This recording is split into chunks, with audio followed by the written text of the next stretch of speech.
bahasa Indonesia merupakan cerminan kecendekiaan berpikir. Kecermatan itu tampak dalam ketaatan pada kaidah bahasa dan ketepatan pemilihan kata untuk mengungkapkan konsep, ide, gagasan, dan juga pengalaman. Ungkapan yang cendekia akan meminimalkan kerancuan baik akibat kesalahan tata bahasa maupun kesalahan pemilihan kata. Kosakata bahasa Indonesia berkembang dengan amat cepat beberapa tahun terakhir. Di antara kata yang sudah ada yang mengalami perubahan atau pergeseran makna. Bahasa Indonesia merupakan bahasa nasional yang digunakan di negara Republik Indonesia. Pada perkembangannya, dengan semakin pesatnya arus globalisasi, modernisasi, ilmu pengetahuan, dan juga teknologi, bahasa Indonesia harus dapat menjadi sebuah instrumen dalam melakukan komunikasi utama di Indonesia. Apabila ditinjau dari perspektif historis negara Indonesia, bahasa Indonesia diadopsi dari bahasa Melayu. Bahasa Melayu merupakan salah satu bahasa daerah yang ada di Indonesia. Pada saat perjuangan kemerdekaan, bangsa Indonesia memerlukan alat pemersatu dalam berinteraksi antar suku bangsa di Indonesia. Dipilihlah bahasa Melayu sebagai bahasa pemersatu bangsa Indonesia. Pada peristiwa Sumpah Pemuda, tanggal 28 Oktober 1928, ditetapkan bahasa Melayu menjadi bahasa Indonesia. Tujuan lahirnya bahasa Indonesia adalah pada saat Sumpah Pemuda, pada dasarnya agar Indonesia memiliki bahasa persatuan yang dapat mempersatukan bangsa Indonesia melalui bahasa yang dilatar belakangi oleh banyaknya bahasa daerah yang ada. Upaya untuk menjaga dan mengembangkan bahasa Indonesia dilakukan dengan berbagai cara. Salah satu cara untuk terus menjaga dan mengembangkan bahasa Indonesia yaitu dengan diadakannya beberapa Kongres Indonesia. Telah diadakan 10 kali Kongres Bahasa Indonesia yang bertujuan untuk memelihara dan menjaga eksistensi bahasa Indonesia di dalam perkembangan globalisasi dan modernisasi.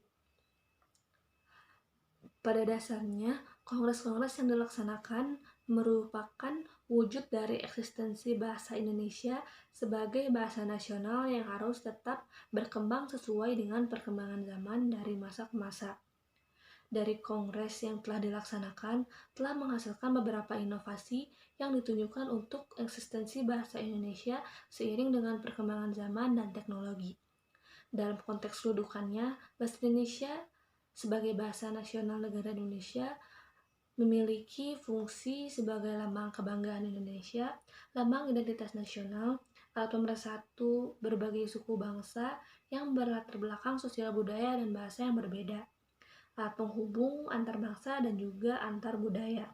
Sebagai sebuah simbol identitas nasional, bahasa Indonesia merupakan cerminan dari nilai-nilai sosial budaya yang mendasari rasa nasionalisme bangsa Indonesia.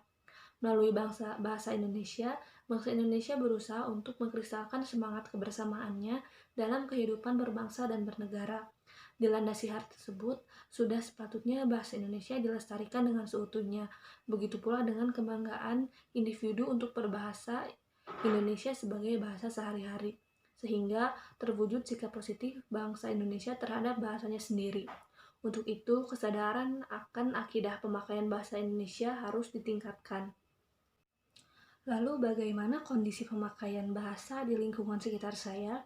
Berikut saya lampirkan salah satu dokumentasi pemakaian bahasa yang ada di sekitar saya. Gitu udah di barahar di dia gitu. Jadi dibahankeun mah ngakasih Deris we hungkul jeung ka intina mah kasih Deris teh kan jauh, aji odong mah da mineng pikiran teh tapi kan karena nyaho aya di bahanan we sawareh henteu. Dari video tadi bisa dilihat bahwa penggunaan bahasa daerah yaitu bahasa Sunda di sekitar saya lebih banyak digunakan dibandingkan bahasa Indonesia sebagai alat utama dalam berkomunikasi. Di video tadi, keluarga saya melakukan video call dengan anggota keluarga yang lain di daerah lain juga, namun tetap menggunakan bahasa Sunda sebagai alat berkomunikasi. Begitu juga dengan lingkungan sekitar saya, tetangga sekitar rumah saya juga seperti itu. Mereka menggunakan bahasa Sunda sebagai alat utama dalam berkomunikasi. Jadi kesimpulan dari dokumentasi yang tadi, yaitu bahasa Sunda digunakan sebagai bahasa utama dalam berkomunikasi di lingkungan sekitar saya. Sekian video dari saya, terima kasih.